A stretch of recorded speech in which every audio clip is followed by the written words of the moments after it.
Hello to all of you. We're so glad you came our way. We hope our time with you will be a blessing and increase your understanding of the Bible.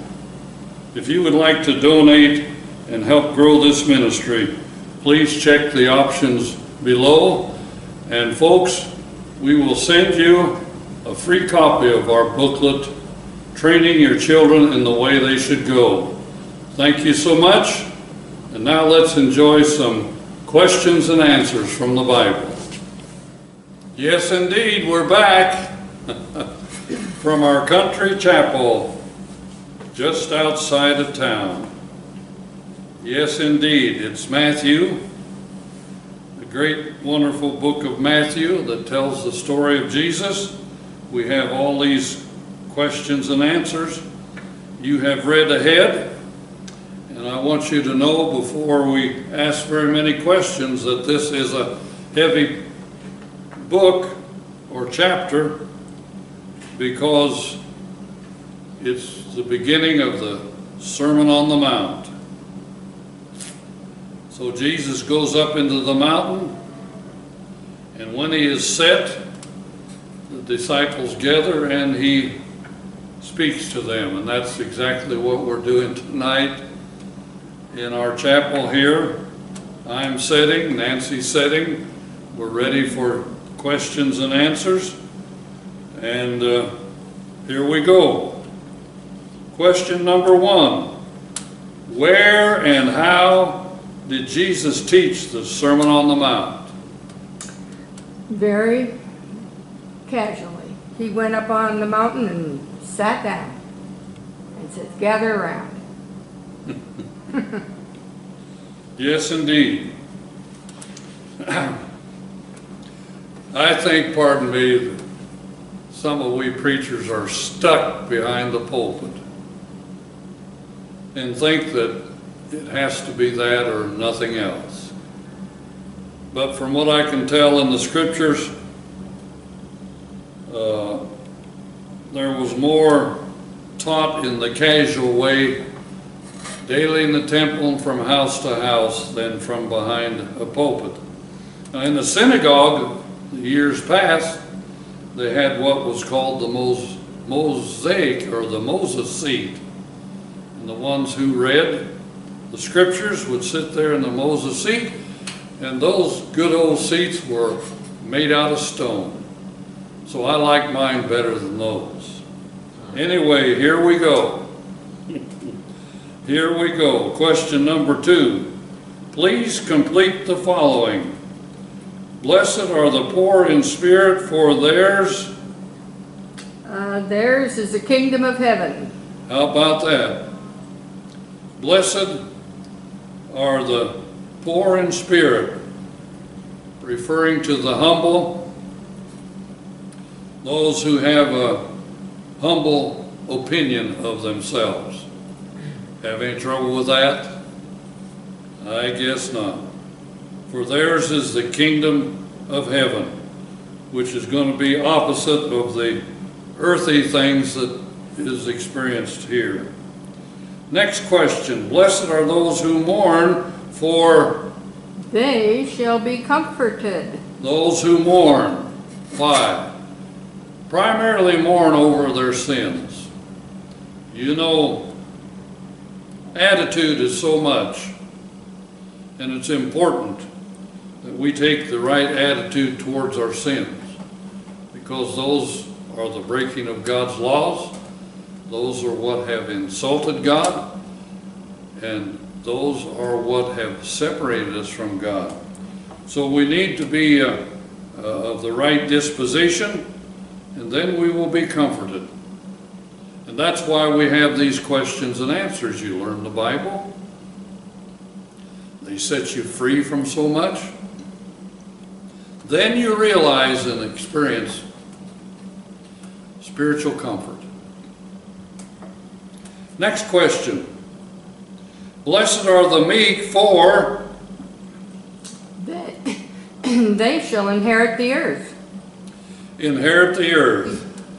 What do you suppose the meek is talking about? Well, You know, Moses was the meekest man on earth. So we had an example there, but meekness involves patience. We need to be more patient, and so does Dick Ellis. How about you? That we are not overturned and up-dumped over insults all the time. Blessed are the meek, they shall inherit the earth. And some have taken this literally. But actually, I'm going to say that when we have this type of disposition and live for Jesus, that we enjoy the things of the earth and maybe even possess some properties more of the earth than others in a general sense. Next, blessed are those who hunger and thirst for righteousness, for what? They will be filled. I like this. Hunger and thirst. That's depicting a strong desire. So when we come to church or we sit around our Bible at home, is there a real desire? A real hungering and thirsting? And they shall be filled, which means satisfied. I can remember revival times, I can remember a lot of times where we just thrilled over the teaching and the preaching, and we came away from those times satisfied. And it's this satisfaction that goes with us. It doesn't stop when we leave the church building. Next, blessed are the merciful, for they shall obtain mercy. Blessed are the merciful. I think I have had to grow in this. You know, I would encourage you to read about the temperaments. You can get the information on a computer or read some books about the temperament. And because some of us are cholerics, which is strong-willed, it's harder for us to be merciful than for others. So this becomes a real teaching, because mercifulness is so like God. And don't we need that? For each other, one another. We like it to be expressed towards us. We need to learn to show it with others. So what a statement this is. Be merciful to obtain mercy. I believe you have to practice it to be better at it.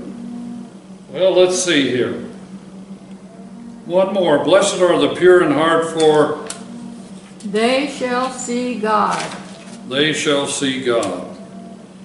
Another one that's this pure in heart is referring to pure motives. What are your motives? Are you honest? Are you trying to hurt somebody? Do you do things with the wrong thought in mind? We will see God. Maybe this means we will have more of the favor of God if we resemble Him more. Pure in heart. Again, next question. Blessed are the peacemakers, for what? They shall be called the sons of God.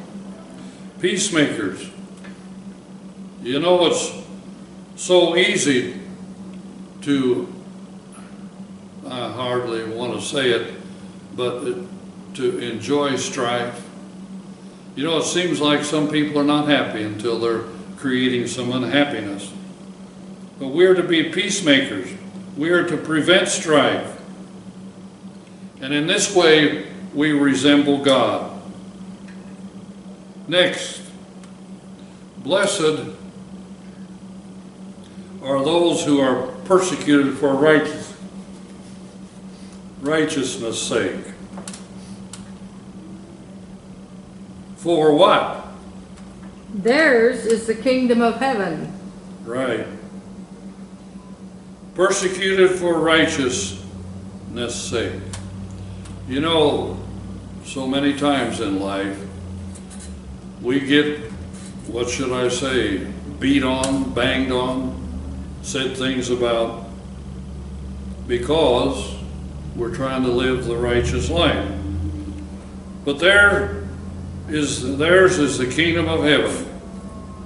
And of course, this is showing that here's the evidence of what it's going to be like, even if we have to suffer. Next, blessed are you when they what? When they revile you and persecute you. Revile you. Another word, ridicule you. Now, I don't suppose a lot of this will be done to your face, but it still goes on. Say all manner of evil against you falsely. Have you ever had false things said about you? Well, take it on the chin. Jesus did it, experienced it, and so will we. What's to be our reaction? Rejoice and be glad. Yeah, try that on for a while. Yeah. Will we have a reward? Yes. The Lord will make sure of that. It may not come when you think it ought to come. It may not be what you think it ought to be, but it will happen. We are the salt of what?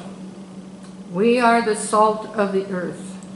This is quite a teaching in this first chapter of the Sermon on the Mount.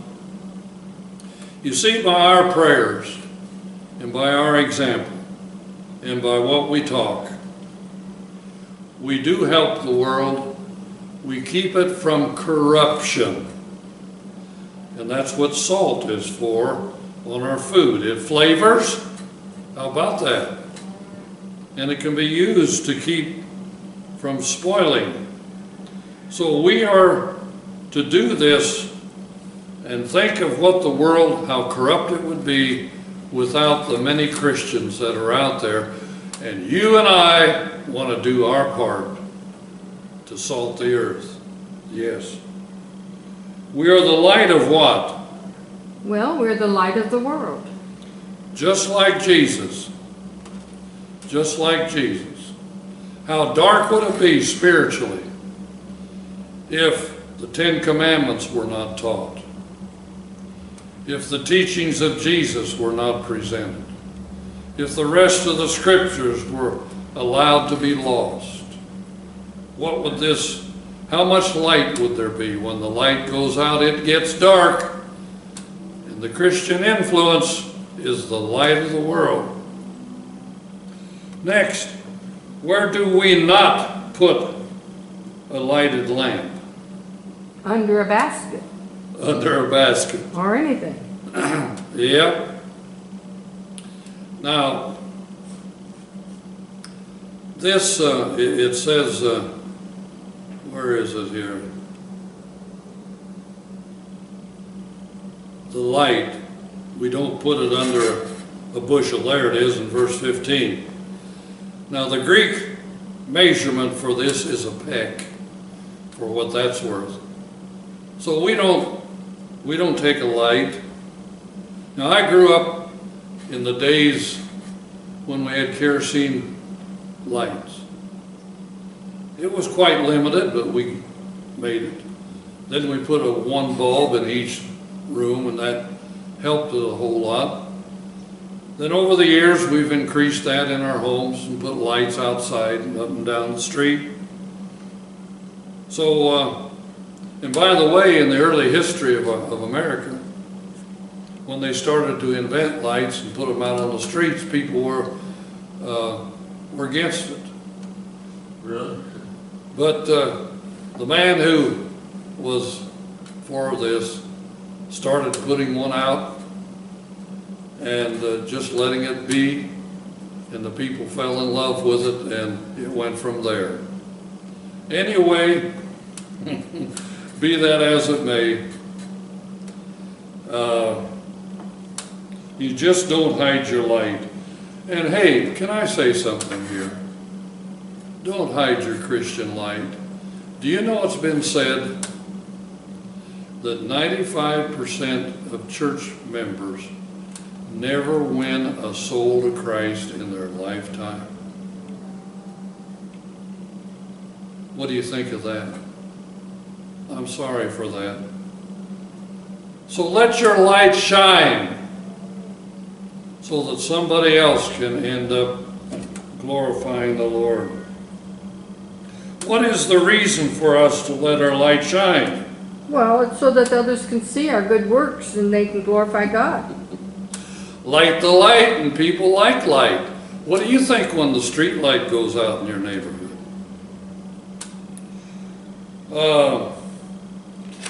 Next here, another subject. What did Jesus come on earth not to destroy? The Old Testament law. The Old Testament law. Now I've noticed the more I read the Old Testament that there's so many sprinkles of the New Testament teaching in there. So it's pretty much all connected. Now the Old Testament was given to give God's law and the penalties and the justice that needs to go with that. So Jesus did not come to destroy it. It had a real purpose, and it offered that purpose. What did Jesus come to fulfill? He came to fulfill the Old Testament law. Yes, which means fill it to the full. In other words, it was here. It had its purpose. It fulfilled its purpose. And Jesus didn't come to destroy it. It fulfilled its purpose. Jesus put the amen on it. Kind of like after you can some beans and tomatoes in the summer, you put the lid on it, seal it, and there it is. The Old Testament, Jesus put an amen on it for sure. What helps make a person to be great in the kingdom of heaven? To keep and teach the commandments. Yes, indeed. That's a very important aspect of all of this. Next question. Our righteousness must exceed the righteousness of what people? The scribes and the Pharisees. Scribes and the Pharisees. They were so meticulous about some of the things of the scriptures, and their disposition was just like that. But Jesus wanted this to be considered better than that. There's more to this than we think. And so Jesus is saying, yeah, keep the stipulations of the scriptures, but have a heart and have some mercy and do a better job of it than the scribes and Pharisees. We are not to murder, but what is just as bad? To be angry and hateful toward a brother. Yes. Let me give a little thought here. When Jesus said, "Thou shalt not kill," and whosoever shall kill shall be in danger of the judgment. Now, each town, or most every town, had a tribunal of 7 members. So this is not talking about eternal judgment. This is talking about a person that does this. They're in danger of having these 7 individuals pass a judgment on them.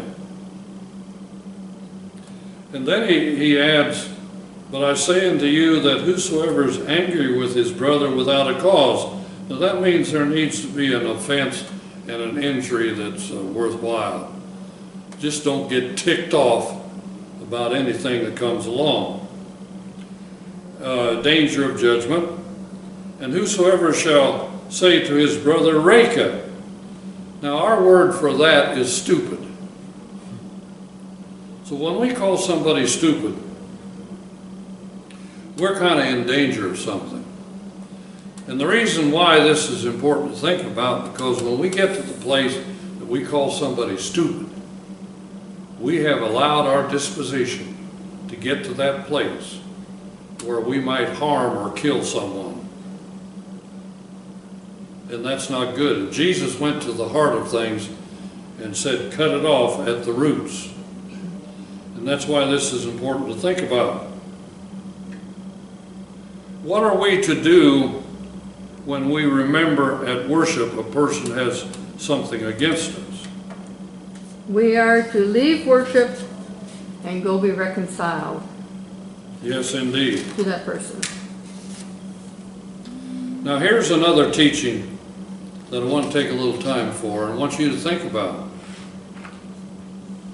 Therefore, if you bring your gift to the altar and there you remember that a brother hath aught, now that means a just complaint. Somebody has something against you, then you leave that gift at the altar and go be reconciled. Then you come back and worship. I think this is one of the biggest reasons why things are not settled in a home, in a church environment, and the wrong expectations are talked about. The most that you hear talked about today is that somebody needs to forgive somebody else. And when you do, that settles it. No, that does not settle it. Somebody, like it says here, have aught against you. Somebody has a complaint, just complaint against you, and you know it, then you need to go to that person and talk it through. Apologize, whatever's involved, and be brought together in reconciliation. If that's not done, do you hear me? If that's not done, then the reconciliation will never be complete. That friendship will never be what it should be. But we like to tell the person who's been offended, and probably the more compliant person, we like to tell them what to do because they don't bark back like the dominant person who's done these things. Because they might be the one that gives the most money at church. They might be the person that has the most influence at church. So we go quiet with them and get hard on the compliant person. But it takes both. And in Matthew 18 and elsewhere, it teaches that those who owed asked for forgiveness each time.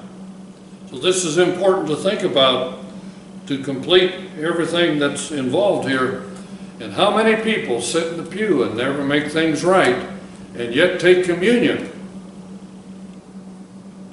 Are they not drinking damnation to their soul? Something to think about. Stick around, we have a few more questions. This happens to be question number 23. How soon are we to agree with the adversary? As quickly as possible. Yes, that's what it says here. A creditor, someone who has a just claim, take care of that. Remember Zacchaeus? He said, I'll repay. Was he the one that said 4 times? So they had an idea about this kind of thing. Next, the new teaching of Jesus says, we do commit adultery when? When we have a lust or desire in our heart. You see, Jesus wants to cut things off at the root before it really gets started. And that's only wise. That's why when we pulled weeds out of the garden, we like to pull them up by the roots. Shake the dirt off, throw it aside, and it's taken care of. Okay, that's how we do it. How severely are we to discipline and control our passions? As severely as if to cut off her hand or pluck her eye out. Ouch. Now there are countries that cut your hand off if you steal.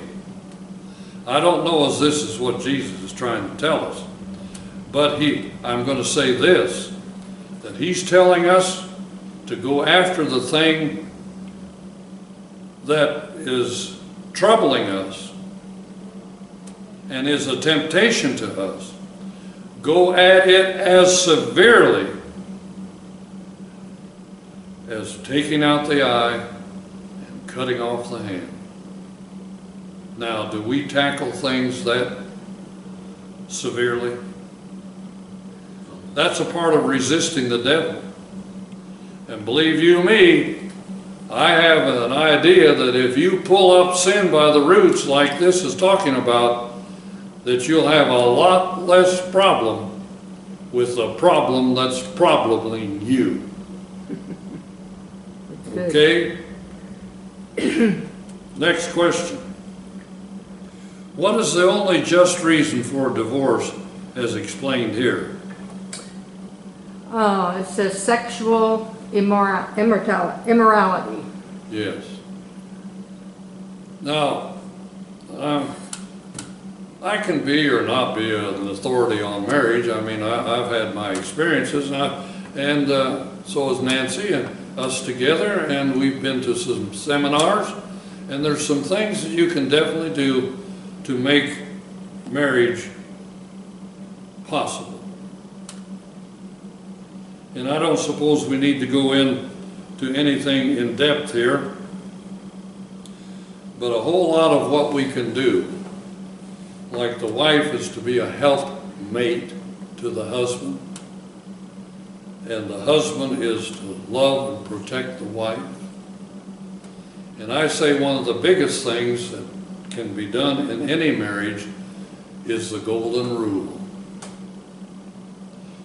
Right? Right. Have you heard about the golden rule? Even without me quoting it? Yes. And I think another thing, that if we know what trips the trigger in our mate, we should not go close to tripping that trigger. Learn all about it and do accordingly. And by the way, we don't have to always be right. And matter of fact, we are not always right. Are we? True statement. Lady of authority, down on the farm. Here's where mercy and love, you know, in 1 Peter, you have to go look at it. I don't remember what chapter and verse.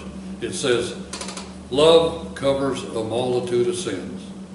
It's in the Proverbs too. Now, the Lord did that with us. But if we love enough, I wonder if sometimes people don't know how to love. I've had to learn. But if we love enough, we'll let a whole lot more roll off our back. And we won't be so touchy and edgy. All that needs to be worked on by you and by me. My name's Dick. Yes, I'm your friend if you let me. And you know what I'm saying is right on course. But if there's been sexual unfaithfulness, the Lord allows that apparently here and in Matthew 19, allows that to be a reason to separate. Now you make sure that you did not push your mate into someone else's arms. Uh-oh, Did I say something wrong? Next, how simple are our swearing statements to be? They are to be very simple, yes or no. Yes. Now, there's a lot of discussion on this, but I'll tell you right off, Jesus took oath in court in Matthew 26, so this is not necessarily referring to that. I'm going to say this, and I've written it in the bottom of my Bible here. Do you mind if I read it to you? Jesus is not referring to oaths in court, but he is referring to the foolish, light-hearted, wicked swearing in private on just about every occasion. How does that sound? He's trying to handle this pure and simple. Be a person of your own word. Keep your word. Make it simple. Don't let it be foolish. So more of yes and more of no, to the point. When someone slaps and offends you, what are we to do then? Turn the other cheek. I'm sure this is a general statement. We don't invite people to haul off and sock us again. But we can have a disposition like Jesus when he forgave on the cross. We can take a whole lot on the chin, so to speak, but others need to realize too that they shouldn't be so eager to swing. What is said about the second mile? Well, we're to go on the second mile with them. Yeah. Try it again.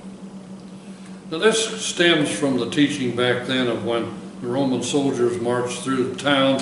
They would have the Jewish people or slaves take their packs and carry them and force them to do that. That wasn't very kind or nice, but when you're in authority you can do that, and we can take up that type of disposition if we want to.